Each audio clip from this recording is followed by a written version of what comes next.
বহু দূর দূরান্ত থেকে মঙ্গলা মায়ের কাছে মানুষ আসছে এই ঝড় বৃষ্টি জল কাদা সমস্ত কিছুকে উপেক্ষা করে। তো বন্ধুরা, আজকে একটা সুন্দর ব্লগ দিয়ে ভিডিওটা শুরু করছি। আশা করি আজকের ব্লগটা তোমাদের ভালো লাগবে। তো তোমরা সবাই কেমন আছো? আমি খুব ভালো আছি, আর আশা করি তোমরাও ভীষণ ভালো আছো। তো চলো আজকে আমার টুকিটাকি রান্নাগুলো দেখো, তারপরে আসছি গল্প নিয়ে। এই দেখো, আজকে যেহেতু মঙ্গলবার, আজকে রান্না করব বাঁধাকপি, টমেটোর ডাল, চিচিঙ্গা ভাজবো আর লাল শাক করব। সব কিছু কাটা হয়ে গেছে, এখন শুধু কাটা বাকি আছে এই বাঁধাকপিটা কেটে একটু ভাপ দিয়ে নেব। ডালও সেদ্ধ হয়ে গেছে, এবার একটু ভাপ দিয়ে নিয়ে তারপর বাঁধাকপিটা করব। আর আজকে জানো তো, টিফিন আমি ব্রেকফাস্ট বাড়িতে করিনি। আমার বর আজকে ঢাকাই পরোটা আর তরকারি মিষ্টির দোকান থেকে কিনে নিয়ে এসছে, বুঝেছ? তো এই টুকটাক রান্নাগুলো করব, জানি না কতদিন এই রান্না আমাকে করতে হবে। আর আমি না দাও দিয়ে কিছু কাটতে পারি না, তো বাঁধাকপিটা আমি এইভাবেই কাটি এটা দিয়ে, আর আমার ভীষণ সুবিধে হয় আর ভীষণ সুন্দর করে কাটা হয়। যারা দাও দিয়ে কাটে তারা তো পারে, আমার রান্নার দিদি দাও দিয়েই কাটতো। রান্নার দিদির হাতটা যে কি হয়ে গেল, আমি বড় সমস্যায় পড়ে গেলাম। বাঁধাকপিটা কিন্তু পুরোটা করব না, এটা যদি আমি কপিটাকে অর্ধেক করে কেটে নিতাম কাটতে, তাহলে আরও সুবিধে হতো, কিন্তু আমি অর্ধেক করিনি বলে একটু অসুবিধে হয়েছিল। তো এবার কপিটা আমার কাটা হয়ে গেছে, একটু গরম জলে ভাপ দিয়ে নেব। গরম জলে ভাপ দিয়ে তারপর কপিটা বসিয়ে আর আরেকটা গ্যাসে আমি চিচিঙ্গাটা বসিয়ে দেবো। এই যে কড়া বসিয়ে দিলাম, দিয়ে দেবো জল, তারপর একটু নুন দিয়ে কপিটা একটু ভাপ দিয়ে নেব। নাহলে না বাঁধাকপি একটা গন্ধ হয়, জানো তো। সবাই হয়তো তাই করে, আমি দিদিকে দেখতাম তাই করতো।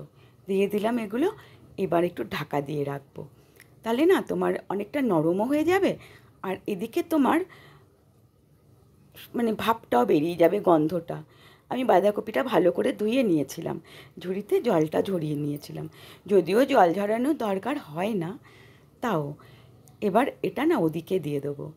দিয়ে আমি এই গ্যাসে চিচিঙ্গাটা বসিয়ে দেবো। তো চিচিঙ্গাটা ছুলে নিচ্ছি, নিয়ে এবার ছুরি দিয়ে ঝাট কেটে নেব। কেটে নিয়ে সর্ষে আর শুকনো লঙ্কা ফোড়ন দিয়ে চিচিঙ্গাটা বানাবো। তোমরা চিচিঙ্গায় কী ফোড়ন দাও আমাকে জানিও। আমি তো জানি চিচিঙ্গাতে দিদিকে দেখতাম সর্ষেই ফোড়ন দিত, তাই আমিও সর্ষে ফোড়নই দেবো আর কি। জানি না আমার রান্নাগুলো তোমাদের কেমন লাগবে। আমি তো খুব ভালো রান্না করতে পারি না, আমি সব সময় বলি, কিন্তু তোমরা যারা ভীষণ ভালো রান্না করতে পারো তারা তো আমার রান্নার খুঁত ধরবেই, আমি জানি, এটাই স্বাভাবিক। তো এবার আমি চিচিঙ্গাটা কেটে নেব, দুটো মুখ একটু বাদ দিয়ে দিলাম। এবার ছোটো ছুরিটা নেব, ঝাট কাটা হয়ে যাবে। তো আমার এভাবে সুবিধে হয় ভীষণ কাটতে, আমার বেশিক্ষণ লাগে না। কিন্তু দাও দিয়ে কাটতে বসলে না, যে এরকম ঠেলা দেবো না, দাও বেরিয়ে অনেকটা দূরে চলে যায়, আবার ওকে ঘেঁটি ধরে টেনে আনতে হয়, একটা বিচ্ছিরি ব্যাপার। আর আমার যে সবজি কাটার যে মেশিনটা কিনেছিলাম, চপারটা, ইলেকট্রিক চপারটা, ওটা না এই টিচিঙ্গাগুলো আমি কাটবো না। তার কারণ হয়েছে এগুলো না অনেকটা পাতলা করে ফেলবে, তার জন্য আমি এভাবে কেটে নিলাম। তেল দিয়ে দিলাম, শাকটা আগে করব, দিয়ে দিলাম শুকনো লঙ্কা। এটা বসিয়ে চলো তোমাদের সাথে একটু গল্প করি। প্রচণ্ড গরম লাগছে, একদম ভাল লাগছে না, জানো, কী যে করব জানি না। এবার নাবিয়ে দিয়েছি কপিটা, এবার চিচিঙ্গাটা বসিয়ে তোমাদের সাথে একটু কথা বলবো। আর গোপাল সোনাকে আজকে কী খেতে দিয়েছি তোমাদেরকে দেখাবো। ওপরে গোপাল সোনাদের বাল্য সেবা হয়ে গেছে, দুপুরের সেবাটা হবে। এবার বসিয়ে দিয়েছি রান্নাটা, এবার আস্তে আস্তে রান্নাটা হতে হতে এই যে গোপাল সোনা, দেখো এই যে গোপাল সোনাকে আজকে ভোগ দিয়েছি, দেখো কেক। সকালবেলা আজকে গোপাল সোনা কেক খাচ্ছে। তো সকালে জল খাবার হয়ে গেছে, আর এখন এই রান্নাটা হয়ে যাবে, রান্নাটা যদিও অনেকটা লেট করেই বসিয়েছি, 10:30 পৌনে 11টা, ওই আস্তে আস্তে হয়ে যাবে, 12টা 12:30 1টার মধ্যে কমপ্লিট হয়ে যাবে আশা করি। তো চিচিঙ্গাটা হতে তারপরে বসাবো, ওই বেগুনটা ভাজবো, কর্নফ্লাওয়ার ট্লাওয়ার দিয়ে একটু মেখে, ভালো লাগে, মুচমুচ করবে। আর তোমার একটু ডাল করব, টক ডাল, লিপ বাম। তো তোমরা আজকের ব্লগটা দেখতে থাকো, আর মাঝে মাঝে একটু একটু গল্প করব। তারপর রান্না বান্না হয়ে গেলে একটা মন দিয়ে গল্প করব মঙ্গলা মায়ের। দেখো, এখন বলবে মঙ্গলা মায়ের গল্প কেন? মঙ্গলা মায়ের গল্প ছাড়া তো আমার কাছে কোনো গল্প নেই। মঙ্গলা মা, মনসা মা, ঠাকুরতলা, এছাড়া আমার কোনো গল্প নেই। কারণ আমি ঠাকুর বাড়িতে, ঠাকুর মন্দির টন্দিরে যেতে খুব ভালোবাসি, বারবারই বলি।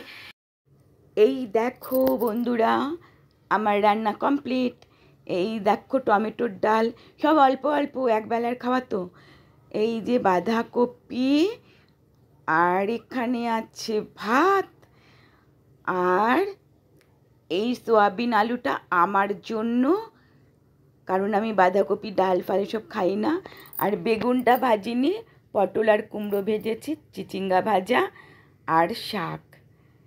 আর ওখানে আছে চিনি গুঁড়া চাল দিয়ে না ফেনা ভাত করেছি, দাঁড়াও, এই যে এটা আমি খাবো, আমার ভাত খুব একটা ভালো লাগে না। আর দেখো লুচিগুলো কালকের এখনও পড়ে আছে। আর এত রান্না যদি একবার স্টাফ রিপোর্টার জানতে পারে না, সব আমার বাড়িতে চলে আসবে, বুঝেছো? বাপরে, আমি এত রান্না করে ফেলেছি।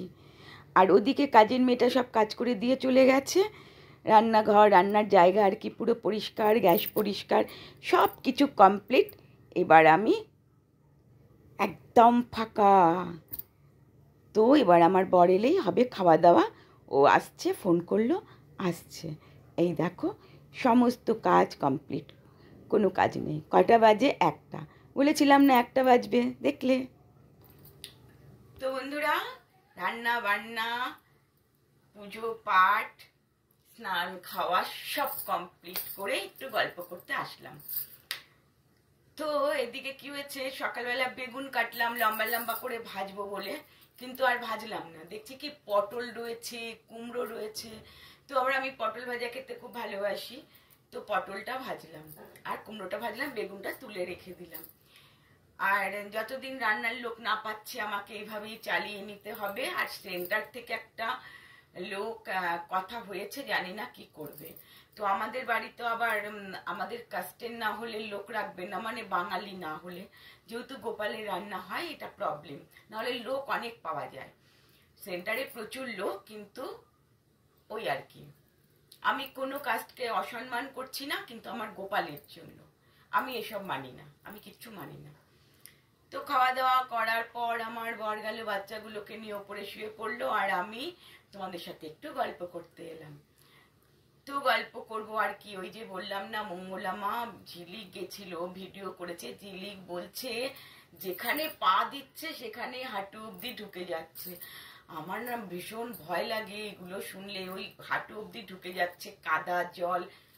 একটা জিনিস ভাবার আছে, যে মানুষ এই জল কাদা বৃষ্টির মধ্যেও মঙ্গলা মায়ের মন্দিরে কিন্তু আসছেই, কোনোভাবে বন্ধ করছে না, যে ওখানে অনেক কাদা আছে, ওখানে অনেক জল আছে, কদিন পরে যাবো। যেরকম আমি ভাবছি যে এই সোমবার না ওই সোমবার, ওই সোমবার না ওই সোমবার, বৃষ্টির জন্য তারা কিন্তু চিন্তা করছে না, তাদের অপুরন্ত ভালোবাসা আর বিশ্বাস।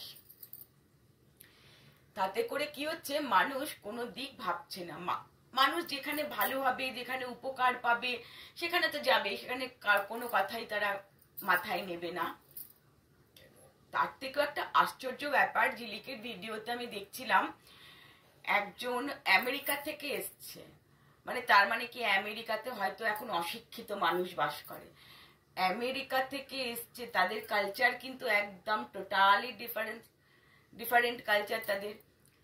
তো সেই মানুষগুলো ওই জল কাদা ভেঙে, মানে জলের ওপর দাঁড়িয়ে রয়েছে, আমি দেখছি আর ভাবছি মাই গড, এই জলের মধ্যে ওই তো পায়ের নখে আঙুলের ফাঁকে ফাঁকে তো চুলকুনি হবে, মানে খুজলির মতন হয় না একটা ফাঙ্গাস, আমার কিন্তু হয় বেশিক্ষণ জলে বৃষ্টির জল পাড়ালে।